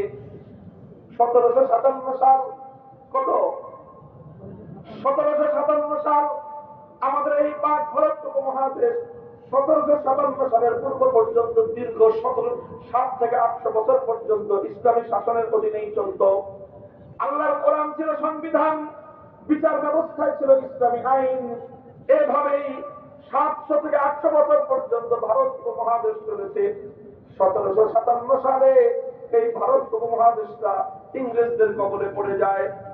সাম্রাজ্যবাদী আগ্রাসনের শিকার হয় ভারত। ১৭৫৭ সাল থেকে ১৯০ বছর পর্যন্ত ইংরেজরা আমাদের গোটা এই ভারতবর্ষ, অর্থাৎ ইন্ডিয়া, পাকিস্তান, বাংলাদেশ সহ এই উপমহাদেশ সম্পূর্ণটাকে দখল করে নেয়। কারা? ব্রিটিশ। কারা দখল করলো? ব্রিটিশরা দখল করলো। ব্রিটিশরা দখল করে রাষ্ট্র ব্যবস্থায় যে ইসলাম ছিল সেই ইসলামকে তারা উৎখাত করলো। বিচার ব্যবস্থায় যে ইসলাম ছিল সেই ইসলামকে তারা উৎখাত করলো। প্রশাসন ব্যবস্থায় যে ইসলাম ছিল সব জায়গা থেকে তারা ইসলামকে উৎখাত করে দিয়ে ব্রিটিশরা তাদের সাম্রাজ্যবাদী কলোনি প্রতিষ্ঠা করলো। এরপর থেকে শুরু হলো ব্রিটিশদের বিরুদ্ধে আজাদির লড়াই, স্বাধীনতার সংগ্রাম। দীর্ঘ ১৯০ বছর পর্যন্ত বিভিন্ন পর্বে, বিভিন্ন পর্যায়ে স্বাধীনতার সংগ্রাম চলে। ১৮৩১ সালে বালাকোটের রণাঙ্গনে সৈয়দ আহমদ রহমতুল্লাহ আলাইহি জিহাদ করেন। বালাকোটের জিহাদ স্বাধীনতার যুদ্ধের ইতিহাসের ক্ষেত্রে অন্যতম একটা মাইল ফলক। এটা ১৮৩১ সালে বালাকোটের রণাঙ্গনে প্রতিষ্ঠিত হয়েছিল। সেই ইতিহাস বলে আমার এই বাংলাদেশের জনপদ থেকেও অনেক মুজাহিদরা হাজার মাইল সফর করে বালাকোটের রণাঙ্গনে সৈয়দ আহমদ রহমতুল্লাহ আলাইহির নেতৃত্বে জিহাদে অংশগ্রহণ করে বহু মানুষ বুকের তাজা খুন দিয়ে শাহাদাত বরণ করেছিল। ১৮৩১ সালে ইংরেজদেরকে পরাজিত করার উদ্দেশ্যে জিহাদ করেছিলেন, যুদ্ধ করেছিলেন, লড়াই করেছিলেন, শাহাদাত বরণ করেছেন সৈয়দ আহমদ শহীদ রহমতুল্লাহ আলাইহি, শাহাদাত বরণ করেছেন শাহ ইসমাইল শহীদ রহমতুল্লাহ আলাইহি। অসংখ্য মুজাহিদদের রক্ত দিয়ে বালাকোটের রণাঙ্গন স্রোতে ভেসে গেছে। মুজাহিদিনরা শাহাদাত বরণ করেছেন। মুসলমানরা বিজয় অর্জন করতে পারে নাই, কিন্তু ইংরেজদের সামনে তারা মাথা উন্নত করে নাই। আবার চলল দীর্ঘদিন ইংরেজদের আধিপত্য। আসলো ১৮৫৭ সাল। ১৮৫৭ সালের আগে হাজী ইমদাদুল্লাহ মুহাজির মক্কি রহমতুল্লাহ আলাইহিকে কেন্দ্র করে মুসলমানরা একটা ইসলামী রাষ্ট্রের ঘোষণা দিলেন, ইসলামিক স্টেটের ঘোষণা দিলেন। যে ইসলামিক রাষ্ট্রের আমিরুল মুমিনিন ছিলেন হাজী ইমদাদুল্লাহ মুহাজির মাক্কি, সেই রাষ্ট্রের প্রধানমন্ত্রী ছিলেন হুজ্জাতুল ইসলাম কাসেম নানুতুবি, সেই রাষ্ট্রের প্রধান বিচারপতি ছিলেন রশিদ আহমদ গাঙ্গুহি, সেই রাষ্ট্রের প্রধান সেনাপতি ছিলেন হাফেজ জামিল শহীদ রহমতুল্লাহি আলাইহি। 1857 সালে শামীমের রণাঙ্গনে আবার জিহাদ হয়। ইংরেজদের সঙ্গে মুসলমানরা স্বাধীনতার জন্য যুদ্ধ করে, আজাদের জন্য লড়াই করে। সেই আজাদের সংগ্রামে মুসলমানরা জিততে পারে নাই। প্রধান সেনাপতি সহ অসংখ্য মুজাহিদিন, অসংখ্য আলেমরা শাহাদাত বরণ করেন।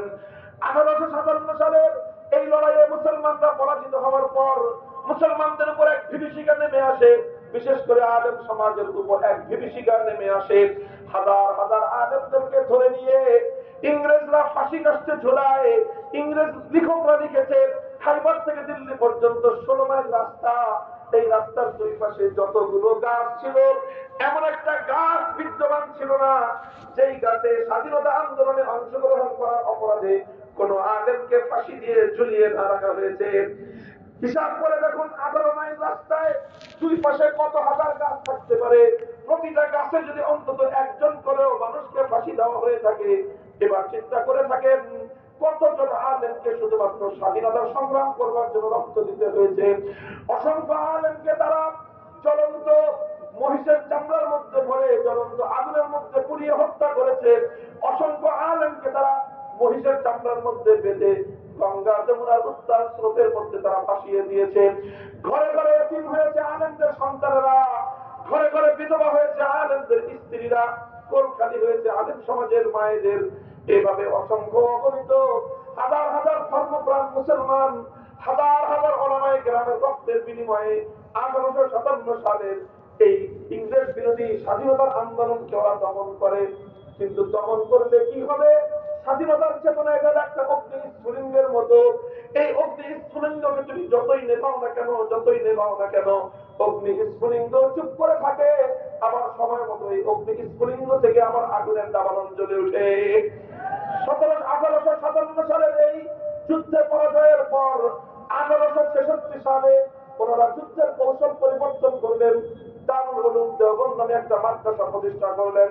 তৎকালীন অবিভক্ত ভারতের উত্তর প্রদেশের সাহারানপুর জেলার অন্তর্গত দেওবন্দ নামক গ্রামে এই মাদ্রাসাটা প্রতিষ্ঠা করা হয়। এই মাদ্রাসার প্রতিষ্ঠার সময় তার প্রতিষ্ঠাতারা বলেছিল এটাকে একটা মাদ্রাসার সাইনবোর্ড দিলাম, কিন্তু এখানে শুধুমাত্র লেখাপড়াই উদ্দেশ্য নয়, বরং এই সাইনবোর্ডের অন্তরালে এমন কিছু স্বাধীনতার চেতনাধারী, স্বাধীনতার চেতনা সম্পন্ন একদল এমন মর্দে মুজাহিদ আমরা তৈরি করব, যে মর্দে মুজাহিদরা তাদের মাতৃভূমিকে পরদেশী সাম্রাজ্যবাদী আগ্রাসী ইংরেজদের হাত থেকে মুক্ত এবং স্বাধীন করবে। 1866 সালে দারুল উলুম দেওবন্দ প্রতিষ্ঠা হয়। 80 বছর পর্যন্ত সংগ্রাম চলে। এই 80 বছরের মধ্যে রেশমি রুমাল আন্দোলন হয়, 80 বছরের মধ্যে খেলাফতের আন্দোলন হয়। এই সব আন্দোলনের চলে এক সময় 1947 সালে ইংরেজরা সিদ্ধান্ত নিতে বাধ্য হয় এই দেশে আমাদের পক্ষে আর শাসন করা সম্ভব নয়, আমরা ইংরেজরা ভারতবর্ষ ছেড়ে আমরা পালিয়ে যাব। যখন তারা সিদ্ধান্ত নিল ওরা আর ভারতে থাকতে পারবে না ভারতবর্ষে, তখন নতুন প্রশ্ন আসলো ভারত এখন তাহলে কিভাবে শাসিত হবে? আগে 700 বছর মুসলমানরা শাসন করেছে, মধ্যখানে 190 বছর ইংরেজরা শাসন করলো, এখন নতুন করে ভারত স্বাধীন হচ্ছে, এই দেশটা এখন শাসন হবে কিভাবে? কারা শাসন করবে? কোন নীতিতে শাসন করা হবে? তখন ভারতবর্ষে দুই জাতি বসবাস করত, প্রধানত দুই জাতি হলো হিন্দু এবং মুসলিম। অন্যান্য আরো অনেক জাতি ছিল, কিছু বৌদ্ধ, কিছু খ্রিস্টান, কিছু শিখ, এরকম আরো অনেক জাতি ছিল, কিন্তু প্রধানত দুই জাতি, হিন্দু আর মুসলিম জাতি। হিন্দুরা বলল আমরা রাষ্ট্র চাই এমন ভাবে চালাতে, আমাদের রাষ্ট্রের আদর্শ হবে ধর্মনিরপেক্ষ মতবাদ, আমরা ধর্মনিরপেক্ষ মতবাদের আলোকে রাষ্ট্র পরিচালনা করতে চাই।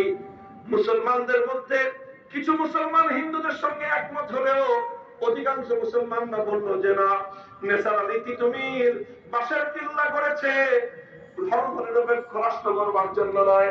হাজী শরীয়তুল্লাহ ফরায়েদি আন্দোলন করেছে, ধর্মনিরপেক্ষ রাষ্ট্রের জন্য নয়। ফকির মজনু সাহারা জঙ্গলে জঙ্গলে বছরের পর বছর বিদ্রোহ করেছে, সংগ্রাম করেছে, ধর্মনিরপেক্ষ রাষ্ট্রের জন্য নয়। বালাকোটের রণাঙ্গনে সৈয়দ আহমদ শহীদ ইসমাইল শহীদ জীবন দিয়েছে, ধর্মনিরপেক্ষ রাষ্ট্রের জন্য নয়। 1857 সালে সামনের রণাঙ্গনে হাফেজ জামেল শাহাদাত বরণ করেছেন ধর্মনিরপেক্ষ রাষ্ট্রের জন্য নয়, বরং মুসলমানরা রাষ্ট্র চেয়েছে, এমন একটা রাষ্ট্র, এমন একটা মানচিত্র, এমন একটা দেশ যেই দেশের মধ্যে আইন চলবে আল্লাহর, সংবিধান হবে আল্লাহর কোরআনের। শেষ পর্যন্ত হিন্দু আর মুসলমানদেরকে কোনোভাবেই একমত করানো গেল না, মুসলমানরা মানলেন না। শেষ পর্যন্ত ভারত উপমহাদেশকে দুই ভাগে ভাগ করা হলো, এক ভাগ ধর্মনিরপেক্ষতাবাদের জন্য, আর এক ভাগ ইসলামী শাসনের জন্য। প্রমাণ করে 1947 সালের ইতিহাস, ইতিহাস পড়ে কথা ছিল এভাবেই, ভাগ হয়েছিল এভাবেই, দেশটা ভাগ হয়েছিল। এই বাংলাদেশের বাংলাদেশের কিংবদন্তি রাজনীতিবিদ শেরে বাংলাকে ফজলুল হকের লাহোর প্রস্তাব, যে যেই সকল অঞ্চলগুলোতে মুসলমানরা সংখ্যাগরিষ্ঠ সেই সকল অঞ্চলগুলোতে ইন্ডিপেন্ডেন্ট স্টেটস হবে, সেই সকল অঞ্চলগুলোতে মুসলমানদের আলাদা স্বাধীন রাষ্ট্র হবে, এইভাবে কথা ছিল। কিন্তু পরবর্তীতে কথাটা পরিবর্তন করে একাধিক রাষ্ট্র গঠনের বিষয়টাকে পরিবর্তন করে একটা রাষ্ট্র গঠন করা হয় পাকিস্তান, সেটা ভিন্ন প্রসঙ্গ। কিন্তু কথা হলো ভাগ করা হলো এইভাবে, ধর্মনিরপেক্ষতাবাদীদের জন্য ভারত, আর ইসলাম যারা কায়েম করতে চায় মুসলিম অধ্যুষিত এলাকাগুলোতে মুসলমানদের জন্য আলাদা রাষ্ট্র হবে। আর সেই রাষ্ট্র কিভাবে চলবে, সেই রাষ্ট্র কিভাবে চলবে, তখন সমস্ত মুসলিম লিডার যারা, মুসলমানদের যারা নেতা ছিল, তারা সকলেই একটা প্ল্যাটফর্মে ঐক্যবদ্ধ ছিল। সেই প্ল্যাটফর্মের নাম ছিল মুসলিম লীগ। সেই মুসলিম লীগের নেতা ছিলেন মোহাম্মদ আলী জিন্নাহ, সেই মুসলিম লীগের নেতা ছিলেন শেরে বাংলা একে ফজলুল হক, সেই মুসলিম লীগের নেতা ছিল হোসেন শহীদ সোহরাওয়ার্দী, হোসেন শহীদ সোহরাওয়ার্দীর কর্মী ছিল শেখ মুজিবুর রহমান সাহেব। এইভাবেই মুসলিম লীগ জাতির সঙ্গে ওয়াদা করেছিল, অঙ্গীকার করেছিল, বলেছিল মুসলমান তোমরা আমাদের জন্য, মুসলমানদের জন্য আলাদা রাষ্ট্রের দাবি তোলো। এমন একটা আলাদা রাষ্ট্র হলে আমরা সেই রাষ্ট্রের মধ্যে আল্লাহর আইন বাস্তবায়ন করব, ইসলামী শরীয়ত বাস্তবায়ন করব। সেই রাষ্ট্রের মধ্যে সংবিধান হবে ইসলামী নিজাম, সংবিধান হবে আল্লাহর কোরআন।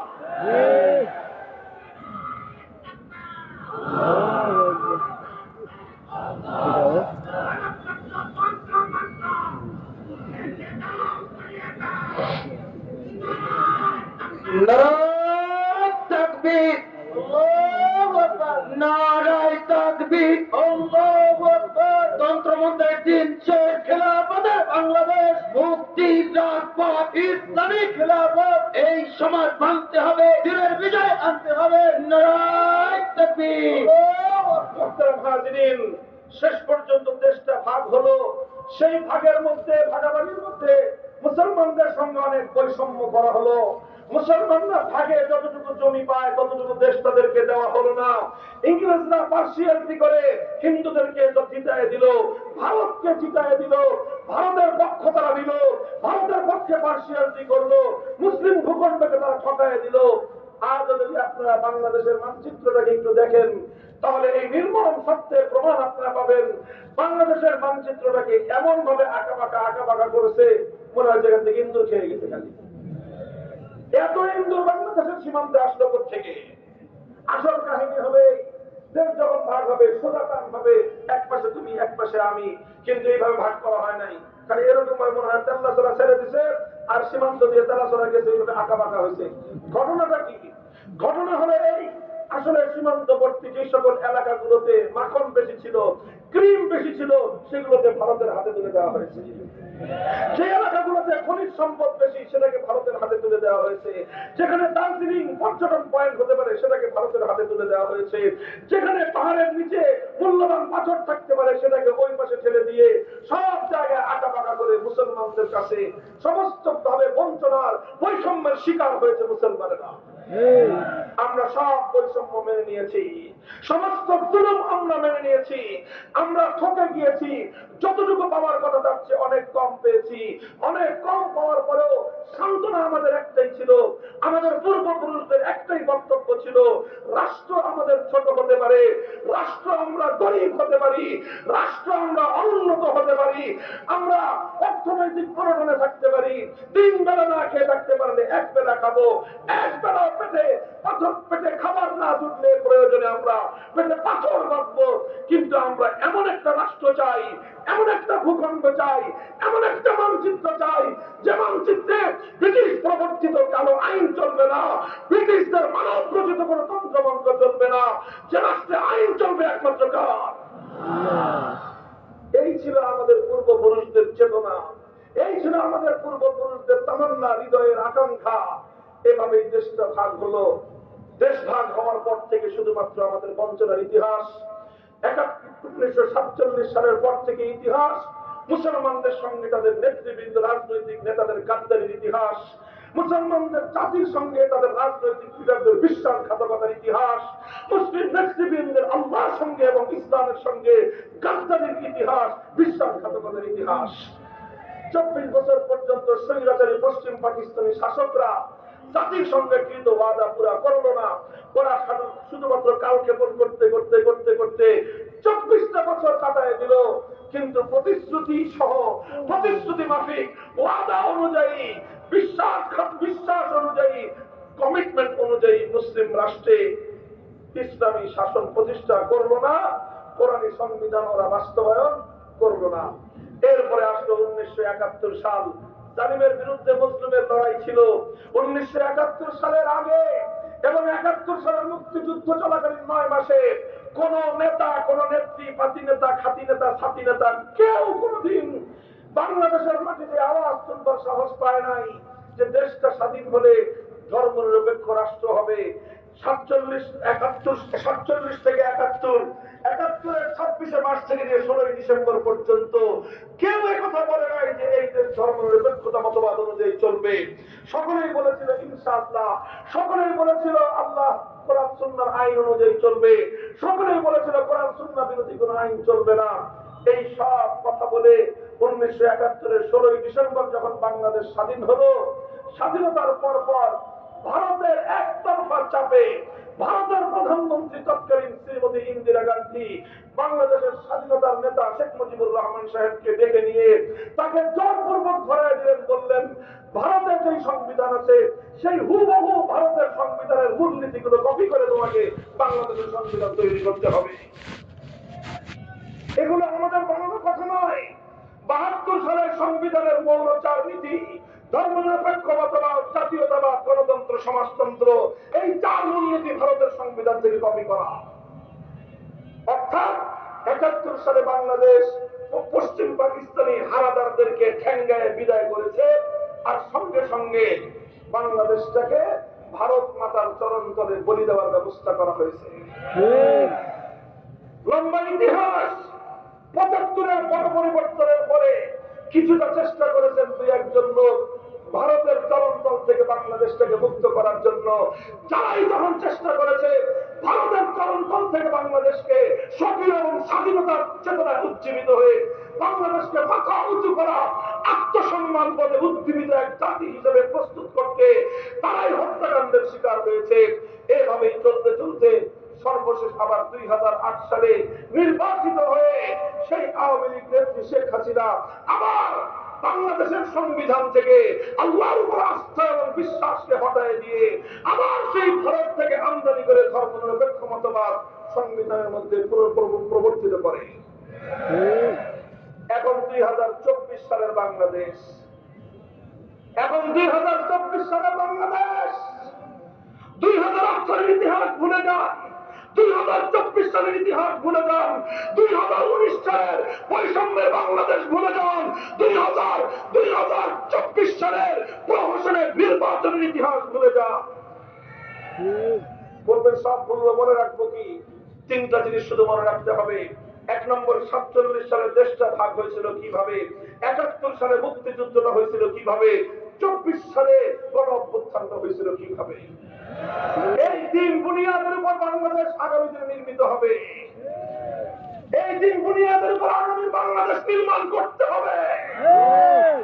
যদি সেই নির্মাণ করতে হয় দেশ দুই ভাগ, এক ভাগ হলো ধর্মনিরপেক্ষতার জন্য, তোমরা পাইছো গোটা দেশের 4 ভাগের 3 ভাগ। কয় ভাগ? আমাদেরকে পাই আমরা অর্ধেক, আমরা পাই 4 ভাগের 2 ভাগ, দিছো আমাদেরকে 4 ভাগের 1 ভাগ। অনেক জুলুম সইছি, অনেক বঞ্চনা সহ্য করেছি, অনেক বৈষম্য বরদাস্ত করেছি। এখন যতটুকু দিছো ওখান থেকে আমার খাবলা মেরা খাইতে চাও। কথা বলে ঠিক না বেঠিক? এই হলো ভারতীয় আধিপত্যবাদ। এতদিন তো 54 বছর ধরে শুধু হুজুররা চিৎকার করেছি, এখন তো শুধু হুজুরদের বলতে হয় না। বাংলাদেশে অন্তর্বর্তীকালীন সরকার হিন্দু, বৌদ্ধ, খ্রিস্টান, মুসলমান সব ধর্মের লোকদেরকে ডেকে বলেছে, বাংলাদেশকে যদি বাঁচতে হয় ভারতীয় আধিপত্যবাদ থেকে মুক্ত হতে হবে। অন্তর্বর্তীকালীন সরকার সমস্ত রাজনৈতিক দলগুলোকে ডেকে ঐক্যমত পোষণ করেছে, বাংলাদেশ আর ভারতের কাছে নতজানু পররাষ্ট্রনীতি নিয়ে চলবে না, সাম্যের ভিত্তিতে অধিকার সমান সমান চলবে।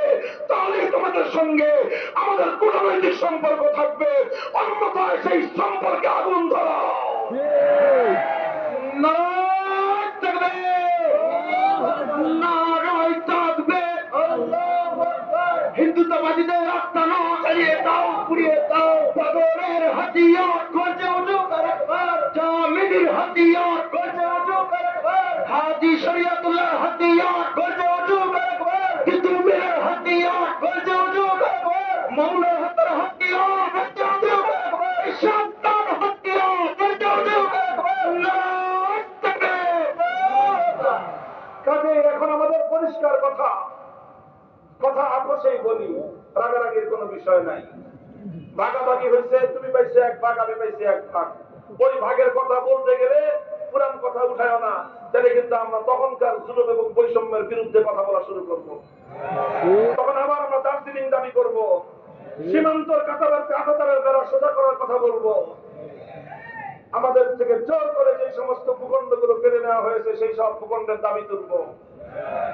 ওই বিতর্কে আমরা যেতে চাই না। অনেক আগের কথা, পুরান গাঁও নতুন করে খোঁজায় আবার গাঁও বানায় না। এখন কথা পরিষ্কার, এত বিশাল রাষ্ট্র ধর্মনিরপেক্ষতার জন্য ছেড়ে দিয়েছে মুসলমানরা, আর মুসলমানরা নিজেদের জন্য ছোট্ট কিছু ভূমি নিয়েছে, অল্প কিছু ভূখণ্ড নিয়েছে ইসলামের জন্য। এখন যদি কারো ইসলাম দেখলে অ্যালার্জি হয়, ধর্মনিরপেক্ষতাবাদের প্রতি এতই পীড়িত থাকে, তোমার নেত্রীর মতো তুমিও চলে যাও, সীমান্ত খোলা আছে। কথা বলেন ঠিক না বেঠিক? ধর্মনিরপেক্ষতা পছন্দ হোক, হিন্দুত্ববাদ পছন্দ হোক, যাও গিয়ে তুমি।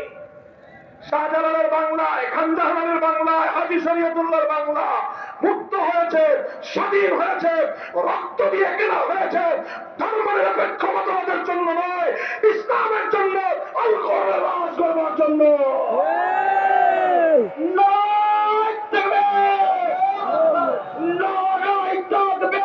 আল্লাহু আকবার। বিপ্লব, বিপ্লব, ইসলামী বিপ্লব, আগামী বাংলাদেশ, ইসলামী বিপ্লব, ইসলামের বাংলাদেশ, আগামী বাংলাদেশ। নারায়ে তাকবীর। ভাই ভাগ হয়েছে, ভাগাভাগি হয়ে গেছে। যদি তোমাদের কাছে ইসলাম পছন্দ না হয়, ধর্মনিরপেক্ষতা যদি পছন্দ হয়, ধর্মনিরপেক্ষতার জন্য তো বিশাল জায়গা বরাদ্দ দেওয়া আছে, যাও ওখানে গিয়ে তুমি তোমার ধর্মনিরপেক্ষতা করো। আমরা যারা ইসলাম নিয়ে থাকতে চাই, বাংলাদেশ হলো ইসলামের ঠিকানা। অন্য ধর্মাবলম্বীদের কি হবে? ইসলাম যদি বাস্তবায়ন হয় রাষ্ট্রীয় পর্যায়ে, হিন্দু, বৌদ্ধ, খ্রিস্টান সহ সকল অন্য ধর্মাবলম্বীরা নজিরবিহীন অধিকার ভোগ করবে, স্বাধীনতা ভোগ করবে, জানমালের নিরাপত্তা ভোগ করবে, সম্পূর্ণ ধর্ম পালনের স্বাধীনতার অধিকার ভোগ করবে।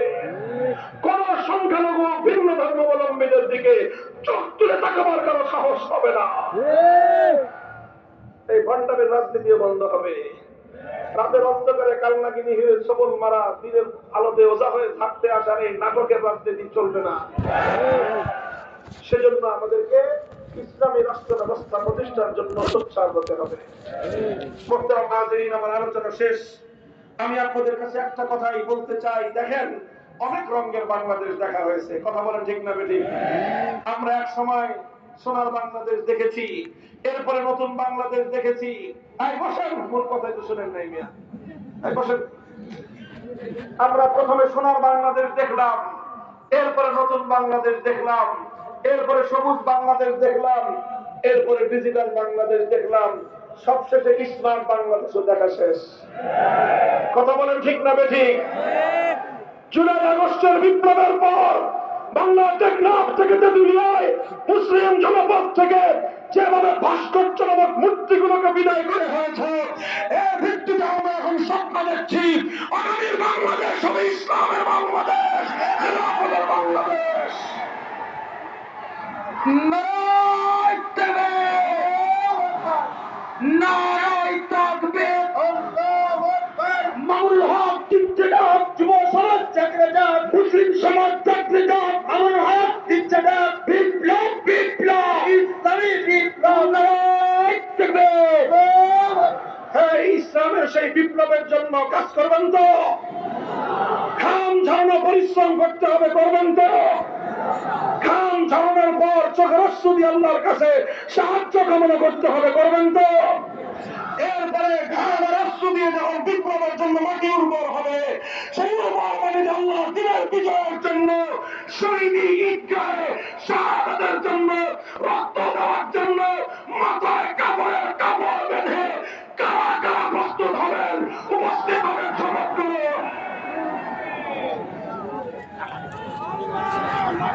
এটা করি কথার কথা না শপথ? এটা শুধু কথার কথা না, অঙ্গীকার। এই শপথ কার সাথে? এই অঙ্গীকার কার সাথে? আল্লাহ পাক এই অঙ্গীকার রক্ষা করার তৌফিক দান করেন। সুবহানাল্লাহি ওয়া বিহামদিহি, সুবহানাকাল্লাহুম্মা ওয়া বিহামদিক, আশহাদু আল লা ইলাহা ইল্লা আনতা, আস্তাগফিরুকা ওয়া আতুবু ইলাইক। اللهم صل على محمد وعلى آل محمد كما صليت على إبراهيم وعلى آل إبراهيم إنك حميد مجيد। إله العالمين رب العالمين দীর্ঘ সময় পর্যন্ত আমরা আল্লাহ আপনার দ্বীনের কথা, কোরআনের কথা, আল্লাহ ইসলামী জীবন ব্যবস্থার কথা, ইসলামী রাষ্ট্র ব্যবস্থার কথাগুলো আলোচনা করলাম। আল্লাহ এই কথাগুলো আমাদের আলোচনা সকলকে আমল করার তৌফিক এনায়েত করেন। ইলাহুল আলামিন কথাগুলো যেন কথা না থাকে, চিন্তা চেতনায় পরিণত করার তৌফিক এনায়েত করেন, বাস্তবায়ন করার তৌফিক দান করেন। আল্লাহ তুমি জন্মভূমি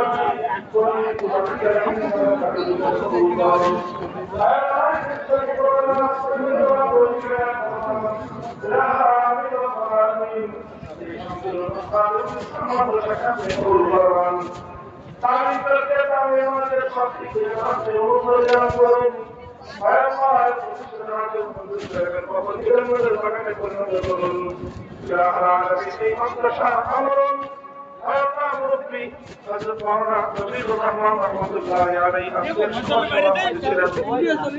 তিনি নাই, কিন্তু তার সভাপতিত্বের সভা চললো। আল্লাহ কোরআনের কথাগুলো আলোচনা হলো, মালিক করে তাকে তুমি কবুল করে এর সম্পূর্ণ সওয়াব হাফেজ মনসুর সাহেব এবং রফিক সাহেব হুজুরের কবরে আপনি পৌঁছায় দিন। ইলাহুল আলামিন রব্বুল আলামিন আমাদের দোয়াকে আপনি কবুল ফরমান। আল্লাহ আমাদের পূর্বসূরীদেরকে আপনি মাফ করে দিন, আমাদের পরবর্তী প্রজন্মকে ইসলামের জন্য আল্লাহ ইলাহুল আলামিন এর জন্য, কোরআনের জন্য আপনি কবুল করে নিন।